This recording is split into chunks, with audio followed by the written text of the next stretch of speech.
The moment Penelope Durant stepped off the stagecoach in St. Louis, Missouri, on that sweltering July morning in 1876, she knew her life would never be the same, though she could not have imagined just how much worse things would become before they got better.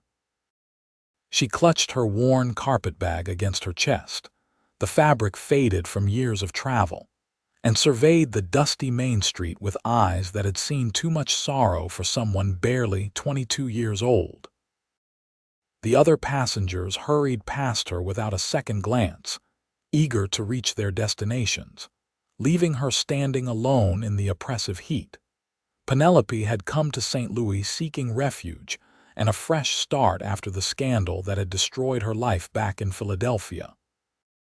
Her father, a respected banker, had been exposed as an embezzler, and the shame had killed her mother within weeks. Penelope herself had been dismissed from her position as a schoolteacher when the school board deemed her family name too tainted to allow her near their precious children.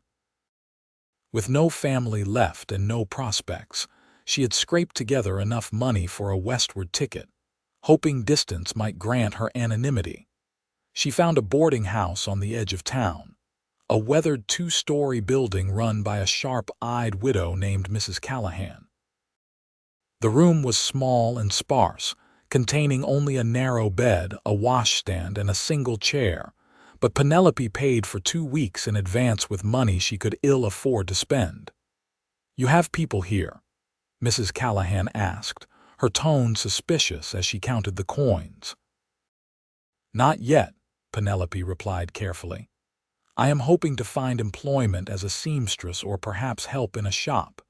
Mrs. Callahan's expression suggested she had heard such stories before and rarely saw them end well. "Supper is at 6. Do not be late, or you will go hungry."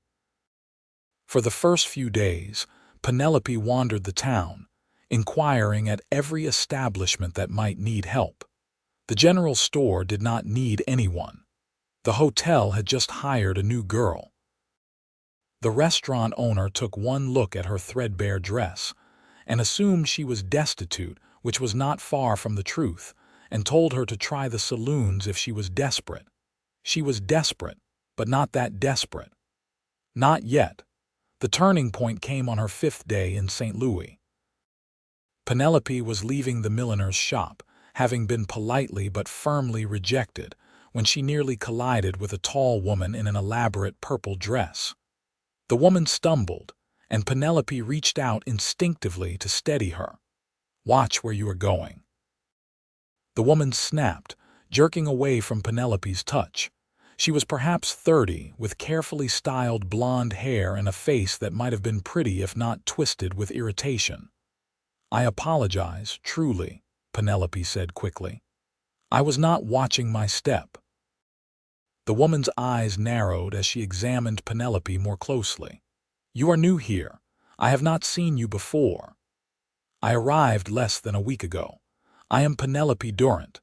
Recognition flickered across the woman's face, and her expression shifted from irritation to something far more calculating. "Durant, the Philadelphia Durants. The embezzlers." Penelope felt her blood turn to ice. "You are mistaken. I do not know what you are talking about." But the damage was done. The woman's lips curved into a cruel smile. "Oh, I never forget a name. I have family in Philadelphia." The scandal was the talk of society for months. "Your father stole from widows and orphans, did he not?" "My father made mistakes, but I had nothing to do with his business affairs," Penelope said, keeping her voice steady despite the panic rising in her chest. "The apple never falls far from the tree, dear." The woman stepped back, gathering her skirts as though Penelope might contaminate them. "Does Mrs. Callahan know she is housing a criminal's daughter? Does anyone in this town know what you are? I am not a criminal. I have done nothing wrong."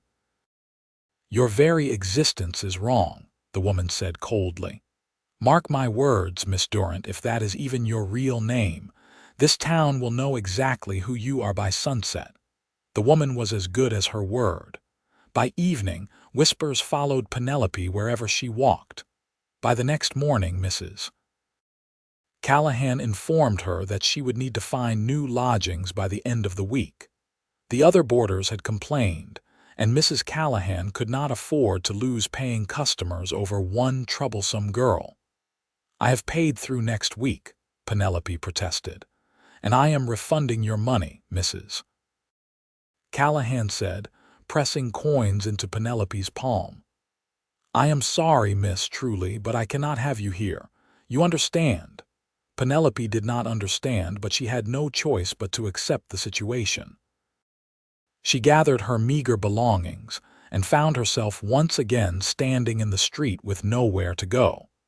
The next few weeks were the worst of Penelope's life. She found temporary shelter in a rundown shack on the outskirts of town, a place abandoned years ago that leaked when it rained and offered little protection from the elements. She survived on scraps and the few coins she had left, taking odd jobs when she could find them. But the woman in purple, whose name Penelope learned was Mrs. Victoria Hartwell, and who was married to one of St. Louis's most prominent merchants, had made certain that Penelope's reputation preceded her everywhere.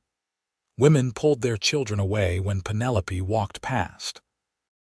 Shop owners refused to serve her. When she tried to attend Sunday services at the town's modest church, the congregation fell silent, and the minister himself suggested she might be more comfortable worshiping elsewhere. Penelope had never felt so alone. At night, lying on the hard ground of her shack with hunger gnawing at her belly, she wondered if it might have been better to follow her mother into the grave. What kind of life was this, existing as a ghost among the living, rejected by everyone, wanted by no one? It was on one of these dark nights, with autumn winds beginning to bite, that Franklin Garrett first saw her. Franklin was 30 years old, a cowboy who had spent most of his adult life drifting from ranch to ranch, never staying anywhere long enough to put down roots. He was tall and lean, with sun-weathered skin and eyes the color of creek water. His dark hair curled slightly at his collar, usually hidden beneath his worn Stetson. He was not handsome in the classical sense. His features were too rugged, his jaw too square. But there was something compelling about him, a quiet strength that drew people's attention even as his reserved nature pushed them away. Franklin had arrived in St. Louis 3 months earlier, hired on at the Murphy Ranch about 5 miles outside of town. The work was hard, the pay was decent, and most importantly, the ranch owner left him alone. Franklin preferred solitude to company, having learned long ago that people inevitably disappointed or abandoned you. Better to keep to yourself, do your work, and move on when the wanderlust struck again. He had ridden into town that evening to pick up supplies, his horse's hooves stirring up dust on the empty street. Most folks had already gone home for supper, and the few who remained paid him no mind. Franklin liked it that way. He was tying his horse outside the general store when he heard it, a soft sound that might have been the wind if not for the unmistakable human quality to it. Someone was crying, trying to muffle the sound and failing. Franklin hesitated. He had no business involving himself in other people's troubles. Whatever was happening was not his concern. He should collect his supplies and ride back to the ranch. But the sound continued, broken and desperate, and despite his better judgment, Franklin found himself following it. The crying came from the alley beside the store, where shadows gathered thick in the fading light. Franklin stepped into the darkness, his eyes adjusting until he made out a figure huddled against the wall, knees drawn up, face buried in folded arms. "You all right?" he asked, keeping his voice low and gentle. The figure startled violently, head snapping up. In the dim light, Franklin saw a young woman's face, pale and streaked with tears. Her eyes were wide with fear, like a cornered animal expecting another blow. "Leave me alone," she said, her voice hoarse. Please, just leave me alone." Franklin should have done exactly that. He should have tipped his hat, turned around, and forgotten he had ever seen her. Instead, he found himself staying put, studying her more closely. She was painfully thin, her dress hung on her frame, and even in the shadows, he could see the dark circles under her eyes. This was not someone having a momentary crisis. This was someone at the end of their rope. "When did you last eat?" he asked. The question seemed to surprise her. She blinked, confusion momentarily overriding the fear. "What? Food? When did you last have a proper meal? That is none of your concern." "You are right, it is not." Franklin pulled a wrapped parcel from his coat pocket. He had bought it earlier for his supper, a thick sandwich from the bakery. He held it out to her. "Here." She stared at the offering as though it might be poisoned. "Why?" "Because you look hungry and I am not." "I do not need your charity." "It is not charity, it is a sandwich." "Take it or leave it, makes no difference to me." Franklin set the parcel down on a crate near her and stepped back, giving her space. For a long moment, neither of them moved. Then, so quickly he almost missed it, her hand darted out and snatched the food. She unwrapped it with trembling fingers and took a bite, then another, eating so fast she nearly choked. "Slow down," Franklin said. "It is not going anywhere." She did not slow down. She devoured the entire sandwich in less than a minute, then sat there with the empty wrapper clutched in her hands, looking ashamed and defiant all at once. "Thank you," she whispered finally. Franklin nodded.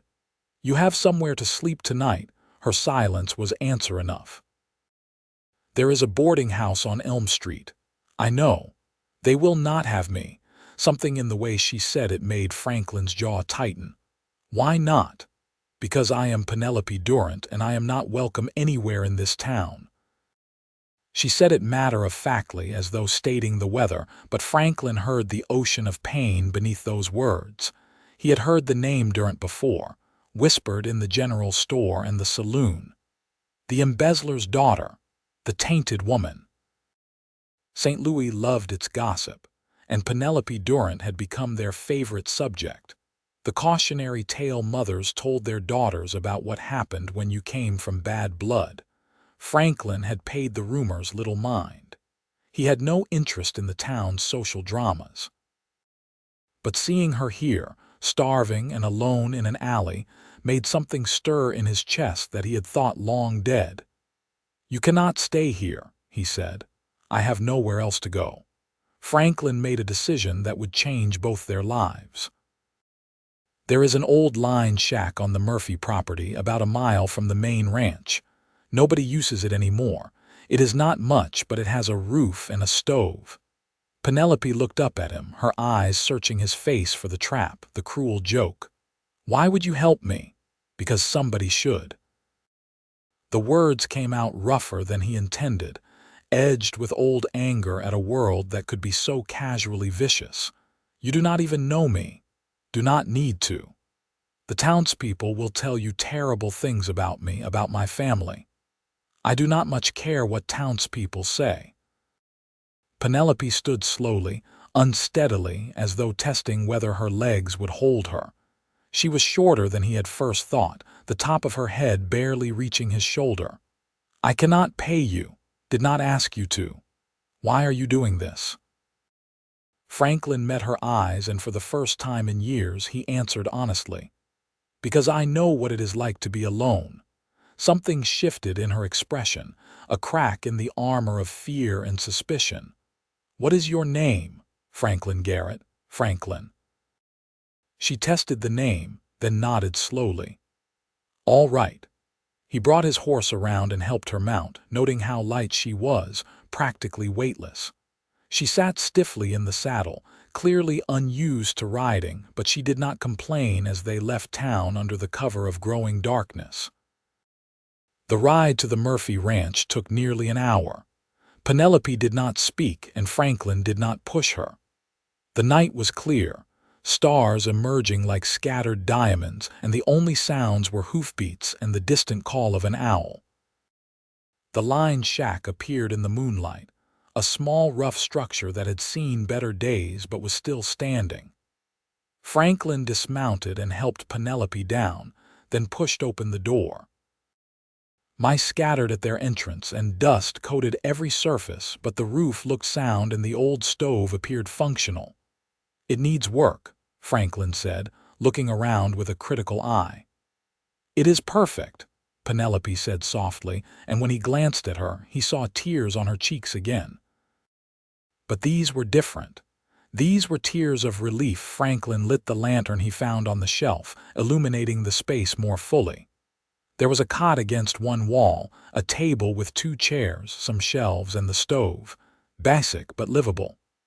"I will bring supplies tomorrow," he said. "Food, blankets, firewood, whatever you need." "I cannot ask you to do that." "You are not asking, I am offering." Penelope wiped at her tears, embarrassed. "I do not understand you." Franklin did not understand himself either, but he was not going to examine it too closely. "Get some rest." "I will come by tomorrow evening after my work is done." As he turned to leave, her voice stopped him. "Franklin," he looked back. "Thank you, truly. I had forgotten that kindness existed." Franklin nodded, uncomfortable with gratitude, and left before she could say anything more. As he rode back to the main ranch under the stars, he tried to convince himself that he had simply done the decent thing, that any good person would have helped someone in need. But he knew there was more to it than that. Something about Penelope Durant, with her tear-stained face and proud bearing despite her desperate circumstances, had reached past his carefully constructed walls and touched something he had thought dead. He was not sure if that was good or bad, but it was done now. For better or worse, Penelope Durant had entered his life. True to his word, Franklin returned the next evening with supplies loaded in a wagon. Penelope emerged from the lined shack as he approached, and in the daylight, he could see her more clearly. Her hair was a rich auburn, though tangled and in need of washing, and her eyes were a startling green. Even half-starved and exhausted, there was a beauty to her that took him by surprise. "You came," she said, as though she had not quite believed he would. "Said I would, did I not?" Franklin began unloading the wagon. He had brought blankets, food staples, a bucket, soap, a new dress he had somewhat awkwardly purchased from the general store, and firewood. The ranch owner's wife, Mrs. Murphy, had been curious about why Franklin suddenly needed all these supplies, but she had not pride, for which he was grateful. Penelope watched in stunned silence as the pile grew. "This is too much. I cannot possibly repay you," not asking for repayment. "But you should. Everyone wants something." Franklin paused in his work, a sack of flour in his hands. "Not everyone." She looked at him for a long moment, then began helping him carry the supplies inside. They worked in silence, falling into an easy rhythm. When everything was unloaded, Franklin showed her how to work the old stove and where to find the well for fresh water. "You know anything about cooking?" he asked. "Some. My mother taught me the basics before she died." "That will do. There is enough here to last a few weeks if you are careful." Penelope sat down heavily in one of the chairs, looking overwhelmed. "Why are you being so kind to me? You do not know me. You do not owe me anything." Franklin leaned against the doorframe, considering his answer. The easy response would have been to deflect, to make some joke or change the subject. But something about her direct question demanded honesty. "I grew up in an orphanage in Kansas," he said finally. "My mother died when I was born, and my father did not want the burden of a child. The orphanage was not a kind place. When I was old enough, I ran, and I have been drifting ever since. I know what it feels like to be unwanted, to have nowhere to belong. I would not wish that on anyone." Penelope's eyes softened. "I am sorry. Do not be. It made me who I am. A man who helps strangers in alleys, a man who minds his own business mostly." He almost smiled. You are an exception.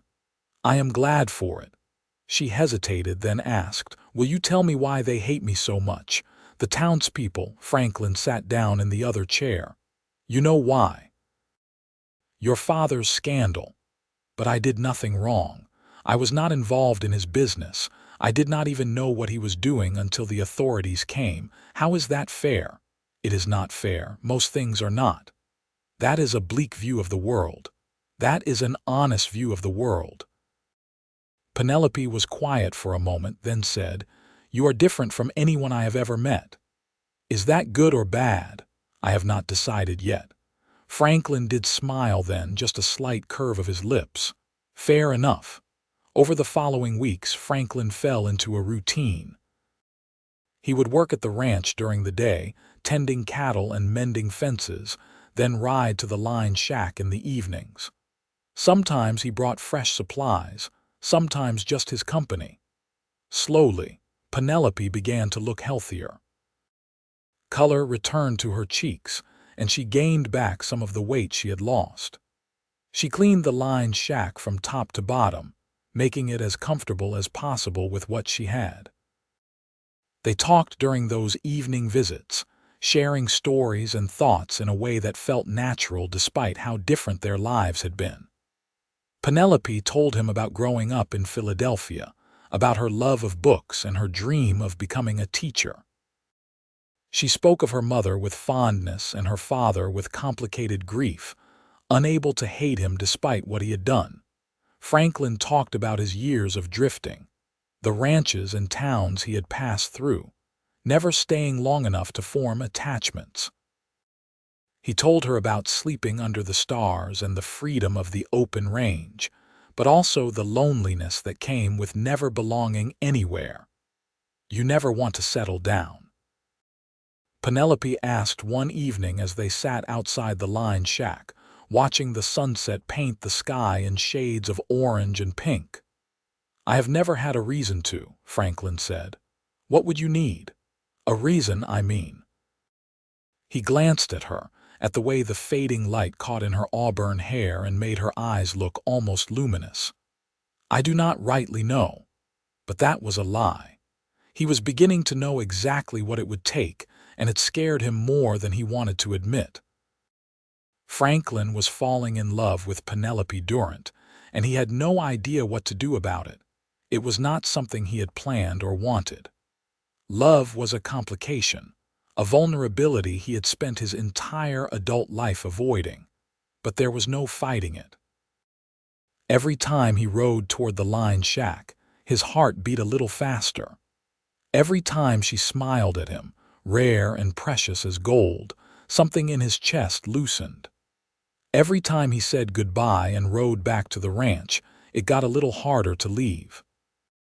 The problem was that Penelope deserved better than a drifter with nothing to his name but a horse and a saddle. She deserved a home, stability, a man who could give her the life she had lost. Franklin had none of those things to offer, but even knowing that, he could not stay away. Penelope, for her part, was fighting her own battle. She had spent weeks telling herself that Franklin was simply being kind, that his care was the same he would show any creature in distress. She could not let herself believe it was anything more, because hoping for more would be too dangerous, too painful when it inevitably turned out to be false. But hope was a stubborn thing, and it grew despite her best efforts to root it out. She found herself watching for him every evening, listening for the sound of hoofbeats that meant he was coming. She took extra care with her appearance, brushing her hair until it shone and wearing the dress he had bought her even though it was too fine for daily work. She memorized the lines of his face, the way his eyes crinkled when he smiled, the low rumble of his voice when he spoke. She was falling in love with Franklin Garrett, and it terrified her. One evening in late September, as autumn's chill began to settle over the land, Franklin arrived at the line shack to find Penelope sitting outside, staring at nothing. Her face was pale, her expression troubled. "What is wrong?" he asked, dismounting quickly. "I went into town today," she said quietly. Franklin felt his stomach drop. "Why would you do that?" "Because I cannot hide forever. I needed thread and needles if I am going to attempt to mend my old dress." I thought perhaps enough time had passed, that people might have forgotten or at least lost interest. "What happened?" Penelope looked up at him, and he saw the hurt in her eyes. "Mrs. Hartwell saw me. She called me a thief, right there in the middle of the street. She said I was probably planning to steal from the shops, just like my father stole from his clients." A crowd gathered. People I had never even met looked at me with such hatred. Her voice cracked. I ran. I have never been so humiliated in my life. Franklin knelt in front of her, anger burning hot in his veins. "You did not deserve that, did I not? Perhaps she is right. Perhaps I am tainted. Perhaps I carry my father's sins in my blood. That is horseshit." The word came out harsh, making her blink in surprise. "You are not responsible for what your father did. You are your own person with your own character, and anyone who cannot see that is a fool. The whole town seems to be fools then. Then the whole town can go to hell." Penelope let out a watery laugh. "You cannot mean that." "I do." Franklin took her hands in his, a touch that felt monumental, crossing some invisible line they had both been carefully avoiding. "Penelope, look at me," she did, her green eyes shimmering with unshed tears. "You are the strongest person I have ever met," he said, each word deliberate and true. "You have survived things that would have broken most people. You have every right to hold your head high. Do not let small-minded people make you believe otherwise." "I feel so alone, Franklin, so tired of fighting." "You are not alone." The words came out rougher than he intended, weighted with everything he had been holding back. "Not anymore. Not as long as I am here." Something shifted in the air between them, becoming charged and dangerous. Penelope's breath caught, her eyes widening as she saw something in his face that made her heart race. "Franklin," she whispered, his name a question. He should have pulled back. He should have released her hands and stepped away, made some excuse and left before this went any further. Instead, he lifted one hand to cup her cheek, his thumb brushing away a tear. "Tell me to go," he said hoarsely. "Tell me to leave, and I will." But Penelope did not tell him to go. Instead, she leaned into his touch, her eyes drifting closed, and that was all the permission Franklin needed. He kissed her, soft and careful, like she was something precious that might break. Penelope made a small sound in the back of her throat and kissed him back, her hands coming up to grip his shoulders. The kiss deepened, becoming less careful and more hungry, weeks of longing and loneliness pouring out in that single moment of connection.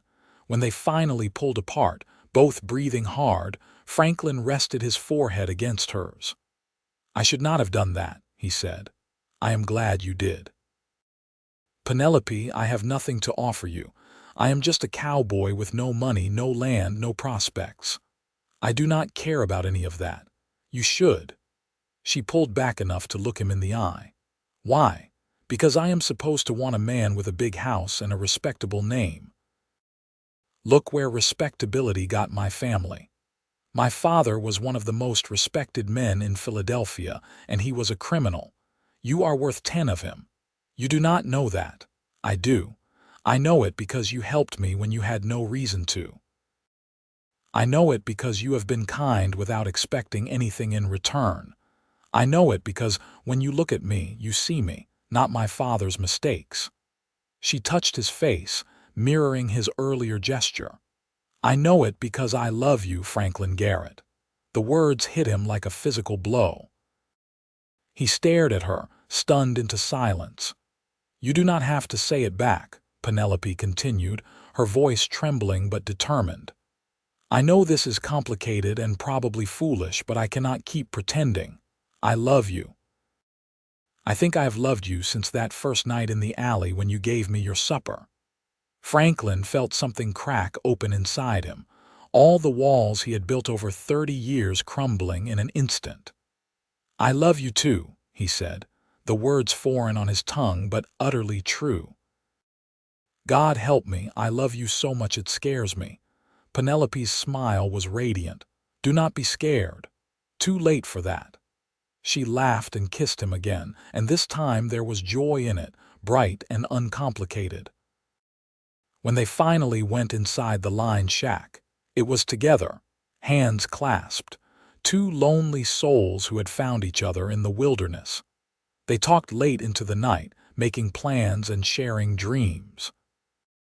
Franklin told her about a piece of land he had seen a few miles from the ranch, unclaimed and fertile, perfect for building a small homestead. Penelope told him about the children she wanted to teach someday, when the world stopped judging her for her father's crimes.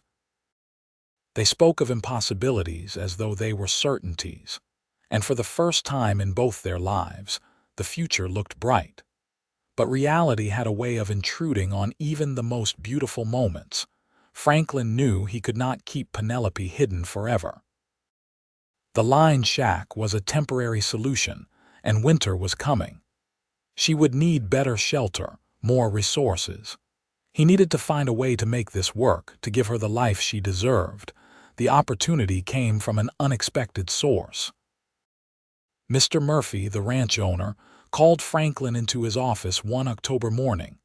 Murphy was a gruff man in his 50s, weathered by decades of hard work but fundamentally fair. "Sit down, Garrett," Murphy said, gesturing to a chair. Franklin sat, wondering if he was about to be fired. Maybe someone had seen him visiting the lined shack. Maybe Murphy had found out about Penelope and disapproved. "I am getting old," Murphy said bluntly. "My sons have no interest in ranching. They want to move east, pursue business opportunities in Chicago. I am planning to sell in the spring, but I need someone to manage things until then. The job would come with a cabin and better pay." "You interested?" Franklin blinked, caught off guard. "You want me to manage the ranch?" "You are the best worker I have got, and you do not waste time gossiping or causing trouble. I trust you." It was more than Franklin had hoped for, a chance to earn real money and have a proper home. "Yes, sir. I am interested." "Good. You can move into the manager's cabin this week. It is nothing fancy, but it is solid and has 2 bedrooms. 2 bedrooms. Enough space for 2 people. Franklin's mind raced with possibilities. "Thank you, Mr. Murphy. I will not let you down." Murphy waved off the gratitude. "Just keep the place running smooth and we will be square." As Franklin left the office, his mind was already planning. The manager's cabin was farther from the main ranch house, more private. He could bring Penelope there, give her a real home instead of the lined shack. She could stay warm through the winter, have proper food and shelter. But first, he needed to make sure she was safe, and that meant dealing with the town's opinion of her. Franklin rode into St. Louis that afternoon, his jaw set with determination. He went first to the church, where he found the minister in his study, reviewing notes for Sunday's sermon. "Reverend Patterson," Franklin said, removing his hat. The minister looked up, his expression neutral. "Mr. Garrett, what can I do for you?" "I want to talk to you about Penelope Durant." Patterson's face tightened. "I see. And what about Miss Durant?" "I want to know why a man of God would turn away someone in need of help and community." The minister bristled. "Miss Durant comes from a family of criminals. Her presence in our congregation would be inappropriate. Her father was a criminal. She is not. Or does your Bible teach that children are guilty of their parents' sins?" "The Bible teaches that we are known by our fruits, Mr. Garrett." "Then judge her by her fruits, not her father's.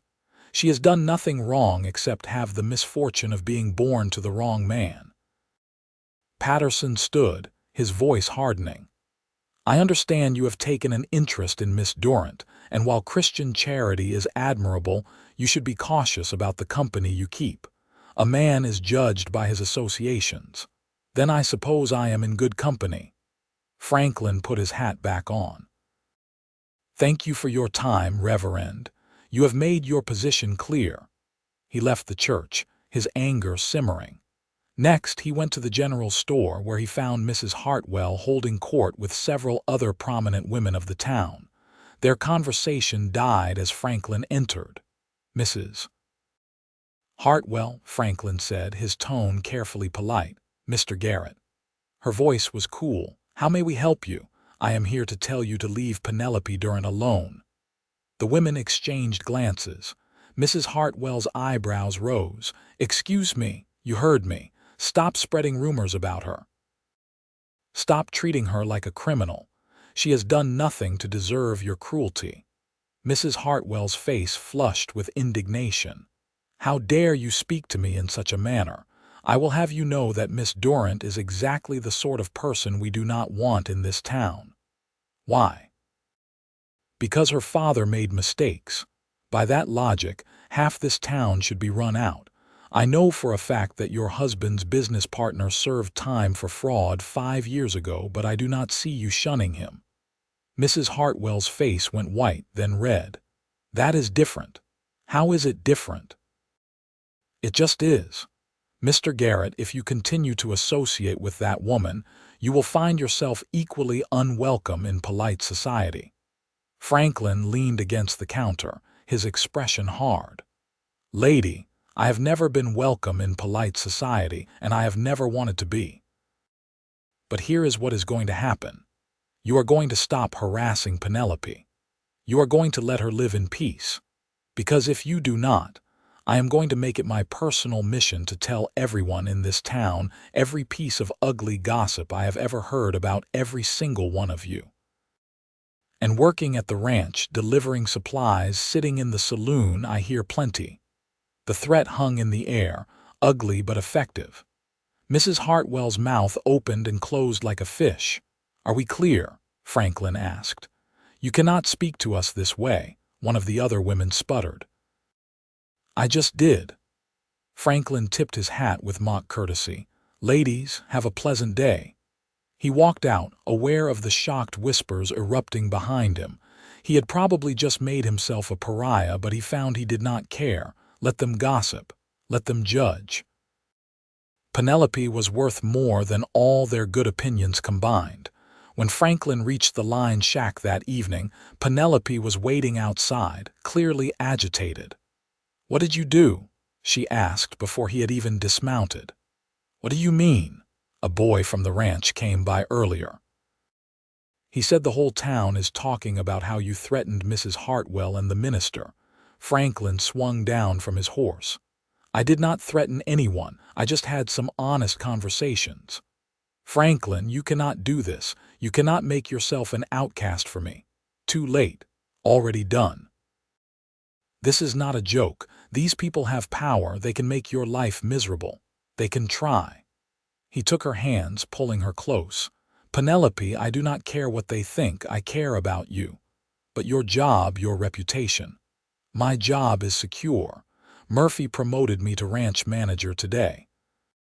And my reputation has never been worth much anyway." Penelope stared at him. "He promoted you, comes with a cabin. 2 bedrooms, a real kitchen. I want you to come live there. With me. Franklin, we are not married. People will talk.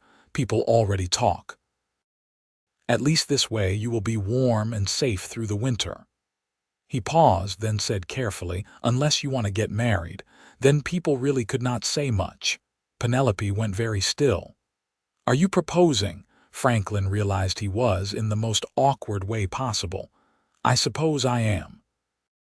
I know I should do it properly, with a ring and pretty words, but I am not good at pretty words.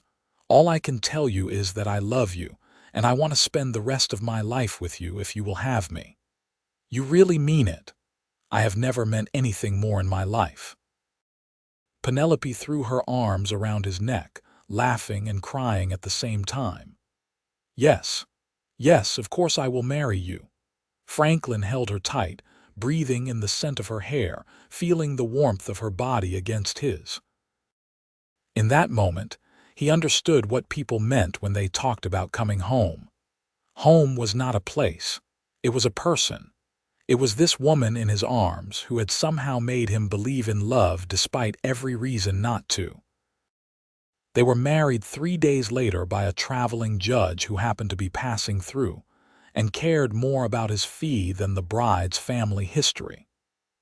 The ceremony took place at the Murphy Ranch, with Mr. and Mrs. Murphy serving as witnesses. It was simple and brief. Nothing like the grand wedding Penelope had once imagined for herself back in Philadelphia, but it was perfect. Franklin slipped a simple gold band on her finger, and when the judge pronounced them husband and wife, the kiss they shared was full of promise and hope. Mrs. Murphy, a kind woman who had quietly approved of the match, had prepared a small celebration dinner. As they ate, she told Penelope about the women's circle that met monthly and how she would be welcome to join. Some of the town ladies might not approve, Mrs. Murphy said frankly, but there are plenty of ranch women out here who do not give two figs about society gossip. You will find friends, dear. Just give it time. Penelope thanked her, touched by the kindness. It was the first time since arriving in St. Louis that another woman had treated her with genuine warmth. That night, Franklin carried Penelope over the threshold of the manager's cabin. It was indeed nothing fancy, just 3 rooms and a simple layout, but it was clean and solid and theirs. Penelope looked around with shining eyes, taking in the stone fireplace, the sturdy furniture, the windows with real glass. "It is wonderful," she said softly. "It is a start," Franklin replied. "Someday I will build you something better." "I do not need better, I need you." They made love that night with the tenderness of 2 people who had found something precious and unexpected. Franklin was gentle, aware that this was new for Penelope, and she responded with a passion that surprised them both. Afterwards, they lay tangled together in the narrow bed, talking quietly about the future. "You think people will ever accept me?" Penelope asked, tracing patterns on Franklin's chest. "I think people will surprise you. Some will come around, some never will. But you do not need everyone's acceptance. You just need to accept yourself. I am trying. I know." He kissed the top of her head. "You are doing better than you think." As autumn faded into winter, Franklin and Penelope settled into married life. Franklin worked long days at the ranch, managing the hands and overseeing the cattle. Penelope kept the cabin, cooked their meals, and began teaching herself to sew more complicated patterns from an old book Mrs. Murphy lent her. Slowly, cautiously, some of the ranch families began to accept her. Women would stop by with small gifts, a jar of preserves or some fresh bread, staying for brief visits.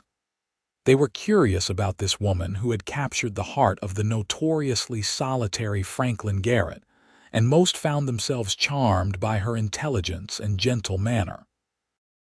The town itself remained hostile. When Penelope accompanied Franklin to St. Louis for supplies, she still felt the weight of stares and whispers. Mrs. Hartwell continued to spread poison wherever she went. But with Franklin at her side and a growing circle of ranch friends, the rejection hurt less. Christmas came, bringing snow and cold. Franklin surprised Penelope with a small tree he had cut and dragged back to the cabin, decorating it with strings of popcorn and paper ornaments they made together. On Christmas morning, he gave her a beautiful leather-bound journal. "For your thoughts," he said. "And maybe someday, for the students you will teach." Penelope cried and gave him a scarf she had knitted, painstakingly learning the skill from Mrs. Murphy. It was not perfect. There were some dropped stitches and uneven rows, but Franklin wore it with pride. In January, Penelope discovered she was pregnant. The realization came one morning when she was overcome with nausea, and Mrs. Murphy, who had stopped by for tea, took one look at her and knew. "How far along do you think you are?" Mrs. Murphy asked gently. "I am not sure. Perhaps 6 weeks, maybe 8. Have you told Franklin? Not yet. I wanted to be certain first. You are certain now, dear. That is morning sickness if I have ever seen it. That evening, when Franklin came home tired and cold from a day spent mending fence lines in the snow, Penelope met him at the door. I have something to tell you, she said, her heart pounding. Franklin immediately looked concerned. What is wrong? Nothing is wrong. Everything is right. Franklin, I am pregnant. He froze, the words taking a moment to register. Then his face transformed, wonder and joy replacing the fatigue. You are certain as I can be without a doctor. Franklin let out a whoop and picked her up, spinning her around. Penelope laughed, dizzy and delighted by his reaction. We are going to have a baby, he said, as though testing the words. We are going to be parents. Are you happy? Happy does not begin to cover it. He set her down carefully as though she might break. Are you happy? I am terrified and thrilled and so very happy. That night, they lay in bed talking about names and futures, about what kind of parents they wanted to be. Franklin placed his hand on Penelope's still flat stomach and marveled at the life growing there. I am going to be a better father than mine was, he said quietly. I am going to be there. I am going to make sure our child knows they are wanted every single day. I know you will, Penelope said, covering his hand with hers. You are the best man I have ever known. The pregnancy progressed smoothly through the winter and into spring. Penelope's belly grew round, and she bloomed with health. Franklin became comically overprotective, barely letting her lift anything heavier than a teacup. The ranch women rallied around her, bringing baby clothes and advice, making her feel truly part of their community. Even some of the town's attitudes began to shift.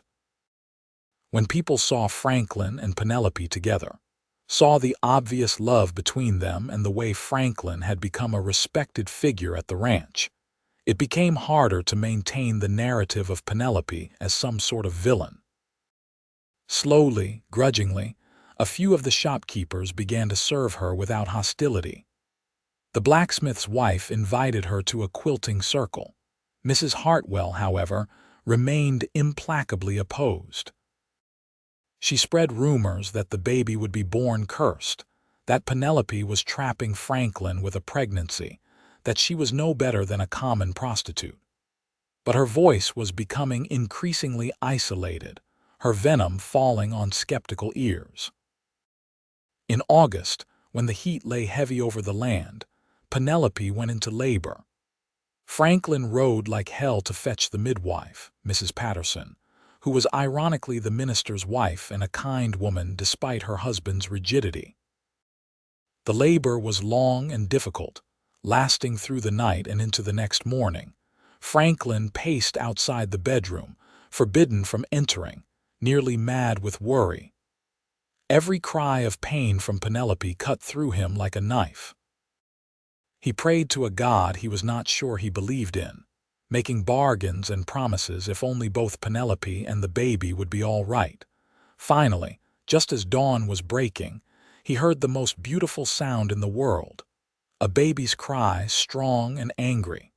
Mrs. Patterson emerged from the bedroom, smiling. You have a son, Mr. Garrett. A big, healthy boy. Franklin barely heard the rest. He rushed into the bedroom where Penelope lay exhausted and pale but smiling, a tiny bundle in her arms. She looked up at him with tears streaming down her face. Meet your son, she whispered. Franklin approached slowly, almost afraid, and looked down at the baby. He was red-faced and wrinkled, with a shock of dark hair and eyes that seemed to look right into Franklin's soul. Something shifted in Franklin's chest, a love so fierce and instantaneous that it nearly brought him to his knees. He is perfect, Franklin said hoarsely. We need to name him. They had discussed names for months, but suddenly all those options seemed inadequate. Then Franklin remembered a conversation they had had one cold winter night about new beginnings and fresh starts. What about David? He suggested. David Garrett, it means beloved. Penelope smiled. David, I like that. David Franklin Garrett. You want to give him my name, of course. He should be named for his father. Franklin carefully took his son from Penelope's arms, holding him with the awkward tenderness of a new parent. David yawned and made a small sound, and Franklin felt his heart expand in ways he had not known were possible. "Hello, David," he whispered. "I am your father. I am going to take care of you and protect you and make sure you never feel unwanted. I promise." The baby seemed to settle at his voice, and Franklin looked at Penelope with wonder. "We made this. We made a person. We did." Penelope was fighting to keep her eyes open, exhaustion pulling at her. "Is he not marvelous? He is a miracle." Over the next few weeks, Franklin and Penelope adjusted to life with a newborn. David was a good baby, crying mainly when hungry or tired, but the sleepless nights still took their toll. Franklin took on as many of the night feedings as he could, pacing the floor with David while Penelope tried to rest. The ranch families came to visit, bringing gifts and congratulations. Mrs. Murphy brought a hand-carved cradle that had belonged to her own sons.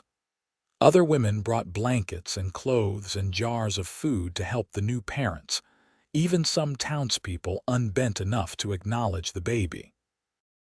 When Franklin brought Penelope and David into St. Louis for the first time, people stopped to look at the child.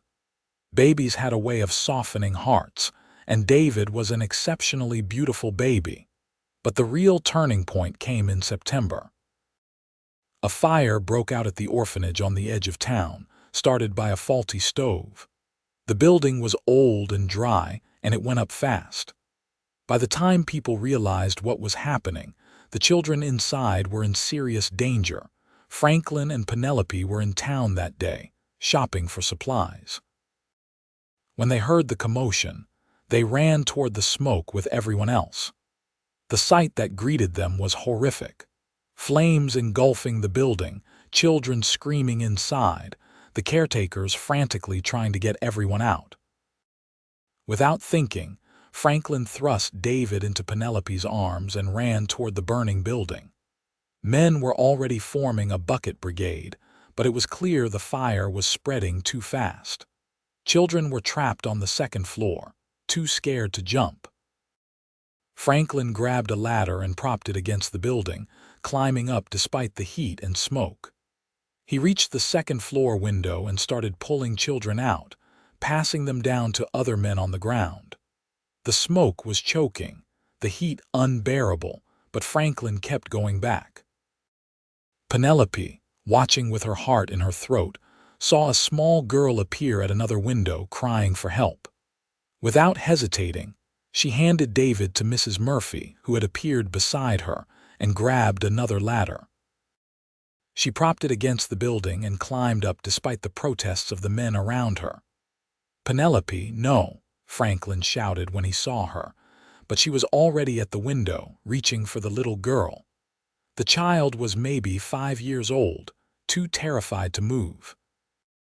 Penelope climbed through the window, smoke billowing around her, and gathered the girl into her arms. Getting back out was harder. The smoke was thick, burning her lungs, and she could barely see. She felt her way back to the window and carefully climbed out with the girl clinging to her neck, descending the ladder one agonizing step at a time. When her feet touched the ground, hands reached out to take the girl, and Penelope collapsed, coughing violently. Franklin was there instantly, having finished evacuating his side of the building. "What were you thinking?" he demanded, his voice ragged with fear and smoke inhalation. "I was thinking that child needed help," Penelope gasped out. Before Franklin could respond, the roof of the orphanage collapsed with a groan, sending sparks and embers into the sky. But all the children were out. Everyone was safe. As the fire continued to burn, the rescued children huddled together, crying and frightened. There were 15 of them, ranging in age from 3 to 14. They had lost everything. The town gathered in an impromptu meeting right there in the street, discussing what to do. The orphanage was gone. There was no money to rebuild. The children needed homes, at least temporarily. "We will take two," Mrs. Murphy said immediately. "We have the space. We can take one." Another ranch owner offered, slowly, reluctantly. Other families began to volunteer. But there were still several children without homes, and the discussion was turning tense. "What about the church?" someone asked. "Surely we can house them there temporarily." Reverend Patterson, who had been notably silent, finally spoke. "The church building is not equipped for housing. We have no beds, no kitchen facilities adequate for that many children." "So what are we supposed to do?" Mrs. Hartwell demanded. "We cannot simply turn them out on the street." Penelope, still catching her breath, looked at the remaining children. They were the older ones, the ones people were less eager to take in. She saw the fear and resignation in their eyes, the expectation of rejection.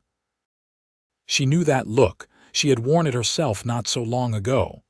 "We will take them," she said clearly. Everyone turned to stare at her, all of them. Someone asked incredulously, "However many still need homes?" Penelope looked at Franklin. "We have the cabin, and I know the Murphys have that old bunkhouse that is not being used. We could fix it up. We have the resources to feed and clothe them until more permanent arrangements can be made." Franklin did not hesitate. "Yes, we will take them." "That is 5 children," Mrs. Hartwell said. "You cannot possibly manage 5 extra children. You have a baby of your own." "We will manage," Franklin said flatly. "It is better than leaving them with nowhere to go." The town could not argue with that. Within hours, arrangements were made. 3 of the older children, 2 boys aged 12 and 14, and a girl aged 11, would stay in the old bunkhouse that Franklin would repair. 2 younger children, both girls aged 7 and 8, would stay in the cabin with Franklin, Penelope, and David. It was chaos. The cabin, already small with just the 3 of them, felt impossibly crowded with 2 more children. The girls, Sarah and Emma, were traumatized and clingy, having nightmares about the fire. David, sensitive to the tension, cried more than usual. Franklin spent every spare moment fixing up the bunkhouse, making it weatherproof and comfortable for the older children. Penelope found herself stretched thinner than she had ever been, caring for a baby, comforting frightened children, cooking for a household that had suddenly expanded to 8 people.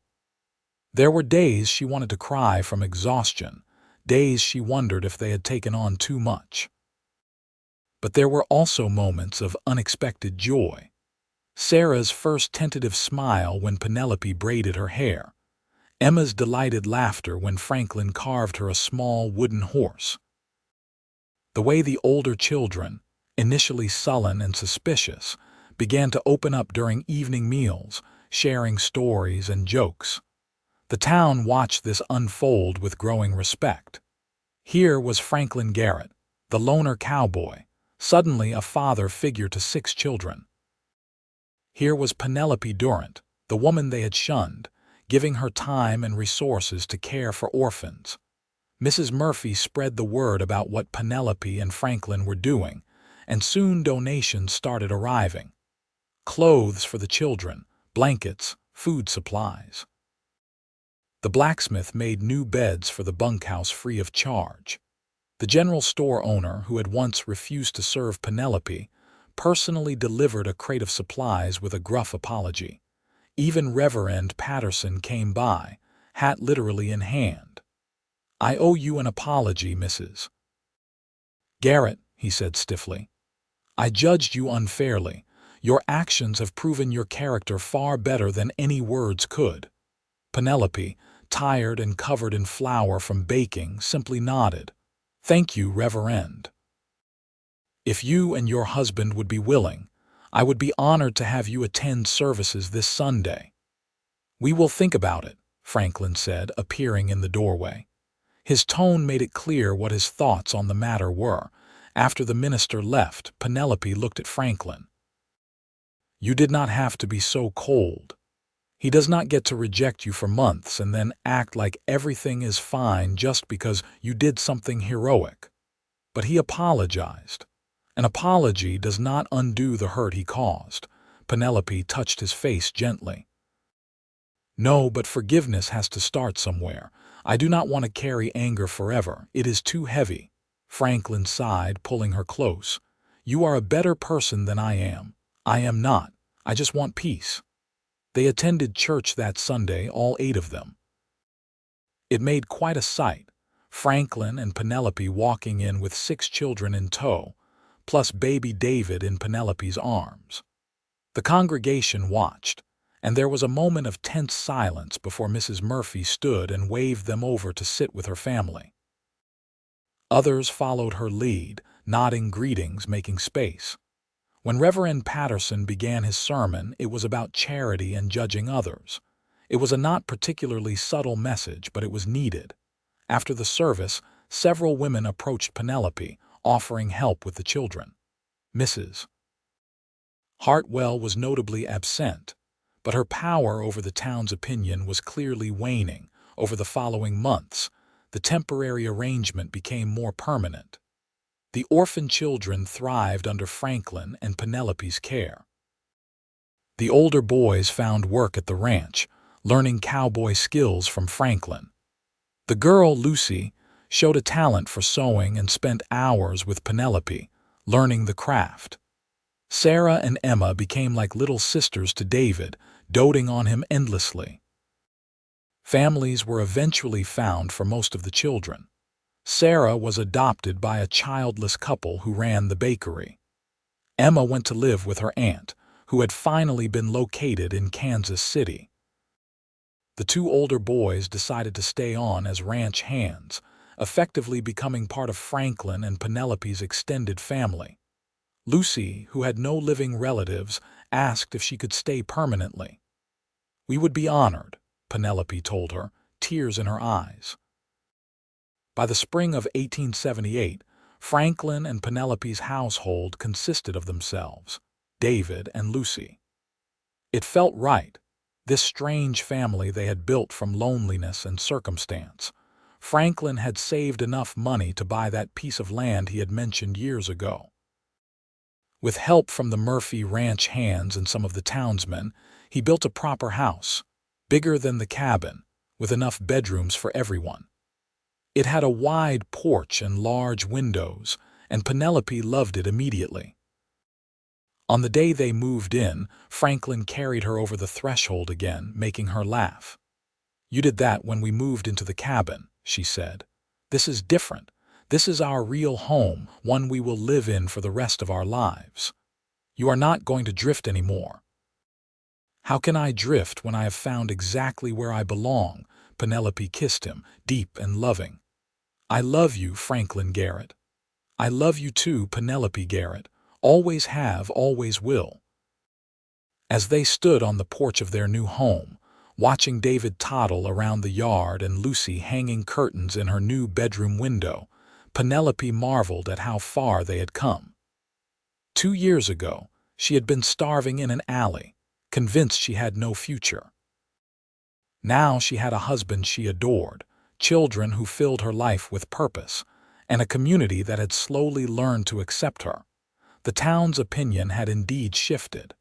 Penelope was no longer the embezzler's daughter to be shunned. She was Mrs.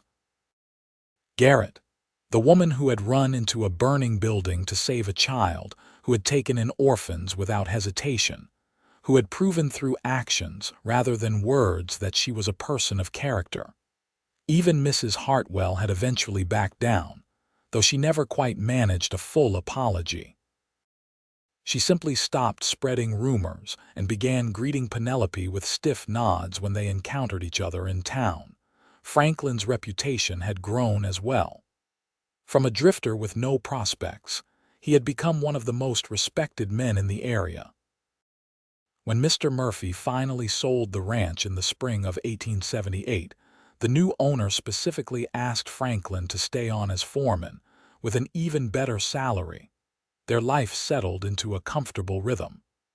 Franklin worked the ranch, came home to his family every evening. Penelope kept the house, tended her garden, sewed clothes and quilts that she occasionally sold in town. Lucy grew into a confident young woman, eventually becoming engaged to one of the Murphy boys. David was a bright, curious child who followed his father everywhere, already learning to ride and rope at the age of 3. In the fall of 1879, Penelope gave birth again, this time to a daughter they named Grace. She was tiny and perfect, with Penelope's auburn hair and Franklin's gray eyes. David was fascinated by his baby sister, wanting to help with everything. Life was good. Life was better than either Franklin or Penelope had ever dared to dream. One evening, as they sat on the porch watching the sunset, David playing with his toy horses nearby and Grace sleeping peacefully in her cradle, Penelope leaned against Franklin's shoulder. "You ever think about how we met?" she asked. "All the time. I think about how close I came to just walking away that night. I heard you crying and I almost ignored it. I am glad you did not. Me too. You changed my life, Penelope. You made me believe in things I thought were impossible. Family, home, love, all of it. You changed mine too. You saved me in every way a person can be saved." Franklin kissed the top of her head. "We saved each other." They sat in comfortable silence, watching the sky turn from orange to pink to purple. David came over, climbing into his father's lap. "Papa, tell the story," he demanded. "What story?" "About how you met Mama." Franklin glanced at Penelope, who smiled. This had become David's favorite bedtime story, the tale of how his parents found each other. "Well," Franklin began, "it was a dark night in the town of St. Louis. I was just a lonely cowboy, and your mama was the bravest person I had ever met, even though she was having a hard time. And you gave her your supper," David interjected, knowing the story by heart. "I did. And then I took her to the old line shack, and I kept coming back, because even though I did not know it yet, I was falling in love. And then you got married and had me," David concluded happily. "That is right. And it was the best decision I ever made." David yawned, contentment radiating from his small body. "I am glad you found Mama. So am I, son, so am I." As the stars began to emerge in the darkening sky, Franklin thought about the journey that had brought them to this moment. The loneliness, the struggle, the prejudice they had faced. All of it had been worth it to reach this place of peace and happiness. The years continued to pass, bringing changes and challenges, but also joy. Lucy married her Murphy boy in the summer of 1881, and Penelope cried happy tears at the wedding. The older orphan boys, now young men, eventually started their own ranch with help from Franklin. David grew tall and strong, inheriting his father's love of the land and horses. Grace became a spirited little girl who was not afraid of anything, much to her parents' amusement and occasional terror. In 1883, Penelope had another child, a son they named Thomas, and 2 years after that, another daughter, Elizabeth. Their house was full of noise and laughter, of scraped knees and childhood dramas, of love in all its messy, beautiful forms. Franklin had never imagined having such a large family, but he discovered he loved every chaotic minute of it. Coming home after a long day to find his children running to greet him, to have dinner with everyone talking over each other, to tuck small bodies into bed and kiss them good night, it filled a void he had not realized existed. Penelope thrived as well. She eventually started teaching again, holding classes in their front room for ranch children who had no access to a proper school. The town officials initially objected, But when they saw the quality of her teaching and the progress of her students, they relented. Eventually, they even offered to pay her a small salary, which she accepted. Her dream of being a teacher had finally come true, just not in the way she had once imagined. But this was better, teaching children who genuinely wanted to learn, who appreciated the opportunity, who did not care about her family's past. As their children grew, Franklin and Penelope made sure to tell them the truth about their family history. About Penelope's father's crimes, about the rejection she had faced, about how they had found each other in the darkness. "I tell you this," Penelope said to her children one evening as they gathered around the fireplace, "not to make you ashamed, but so you understand that people are more than their worst mistakes. Your grandfather did terrible things, but that does not define me, and it certainly does not define you. You get to choose who you are." David, now 9 and serious beyond his years, nodded solemnly. "Some kids at church said we come from bad blood." Franklin's jaw tightened, but Penelope put a calming hand on his arm. "And what did you say?" she asked David. "I said our blood is just fine and they do not know what they are talking about." "That is exactly right." Penelope pulled him close. "You come from people who love each other, who work hard, who help others. That is what matters." Grace, 6 and fierce, announced, "If anyone says mean things about our family, I will punch them in the nose." "We do not solve problems with violence," Franklin said, but he was fighting a smile. "But I appreciate the loyalty." The children grew as children do. David became a skilled horseman and ranch hand, working alongside his father. Grace shocked everyone by declaring she wanted to become a doctor, a lofty ambition for a girl but one her parents supported. Thomas showed a talent for numbers and business. Elizabeth, the youngest, loved animals and wanted to be a veterinarian. Franklin and Penelope encouraged all their dreams, no matter how unconventional. They had both been judged and limited by others' expectations, and they were determined their children would be free to forge their own paths. In 1890, when David was 15, he came home one day with news that made Franklin's chest tighten with complicated emotions. "Papa, I have been offered an apprenticeship at the railroad company. I would learn engineering, maybe even design trains someday." Franklin looked at his son, seeing the excitement in his eyes, and felt pride war with fear. The railroad company was in Chicago. David would have to leave home, leave Missouri, strike out on his own just as Franklin once had.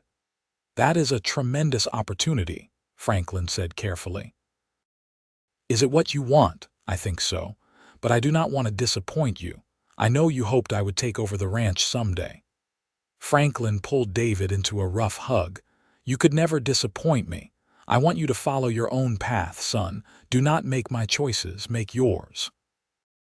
When David left for Chicago that fall, both Franklin and Penelope cried, though they tried to hide it. Their first child, their boy, was leaving home. It felt like the end of an era, but it was also the beginning of a new one.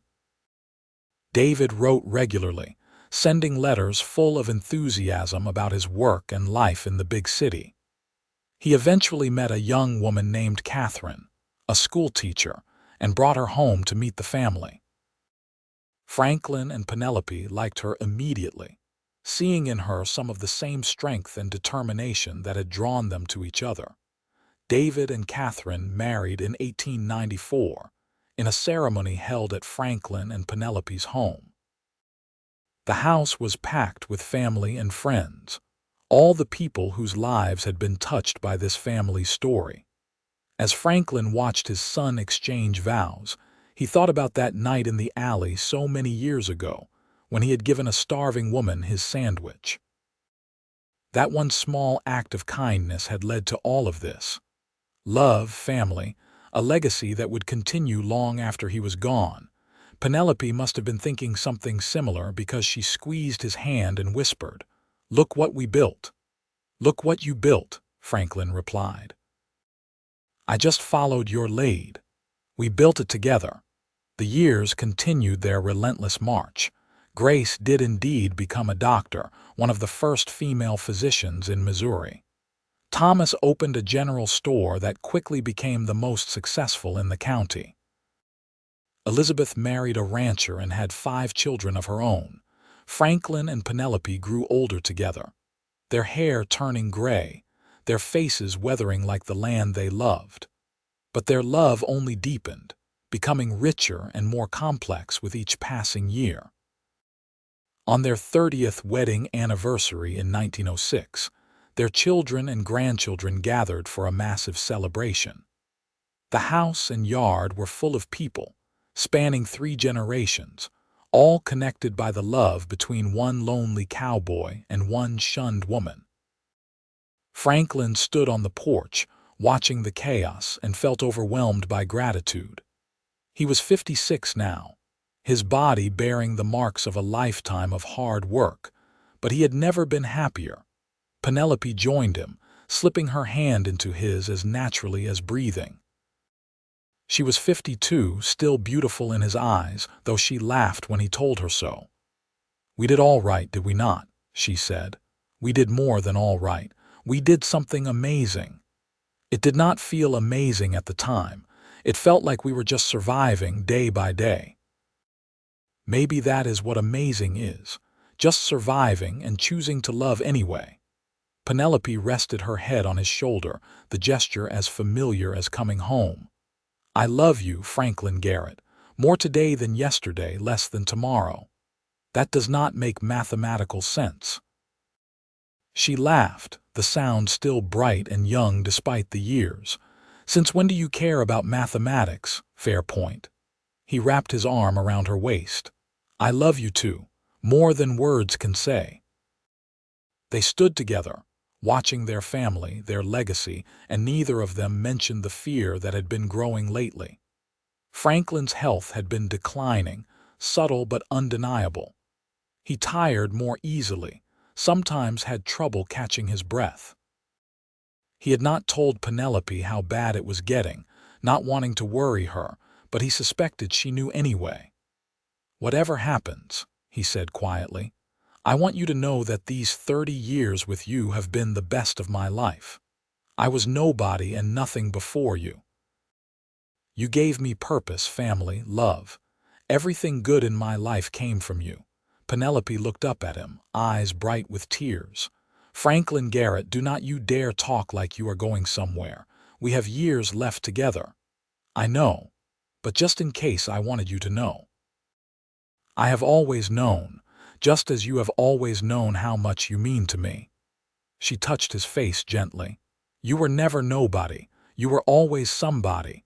You just needed someone to see it." They held each other as the celebration continued around them. 2 souls who had found each other in the darkness and built a life full of light. Franklin lived another 8 years, making it to 64 before his heart finally gave out. He died peacefully in his sleep, in the bed he had shared with Penelope for 3 decades, in the house they had built together. Penelope grieved deeply, but not hopelessly. She had loved Franklin Garrett with everything she had, and she would miss him every day for the rest of her life. But she also knew that their love was not diminished by his death. It lived on in their children, their grandchildren, in every life they had touched. She remained in their home, surrounded by family, teaching until she was too old to stand at a chalkboard. Her reputation in St. Louis was impeccable now. She was Mrs. Garrett, the beloved matriarch, the woman who had overcome scandal and prejudice to build something beautiful. When she finally passed in 1923, at the age of 69, the entire town attended her funeral. Even Mrs. Hartwell, ancient and bent, came to pay her respects. Penelope was buried next to Franklin in the cemetery overlooking the land they had loved. Her headstone was simple: Penelope Durant Garrett, beloved wife, mother, teacher. She turned rejection into love. Their story became legend in St. Louis, told and retold with varying degrees of accuracy. But the core truth remained. A lonely cowboy and a shunned woman had found each other against all odds, and their love had transformed not just their own lives but an entire community. Years later, their great-grandson would write a book about them, piecing together the story from letters and interviews with those who had known them. The book would become a bestseller, touching hearts around the world with its message of hope and redemption. But the truest memorial to Franklin and Penelope Garrett was not in words or stone. It was in the thriving family they had created, the values they had instilled, the love they had proven was possible even in the hardest circumstances. Love that saved, love that healed, love that endured. Love that made a lonely cowboy and a shunned woman the center of each other's entire world, and in doing so, created something eternal.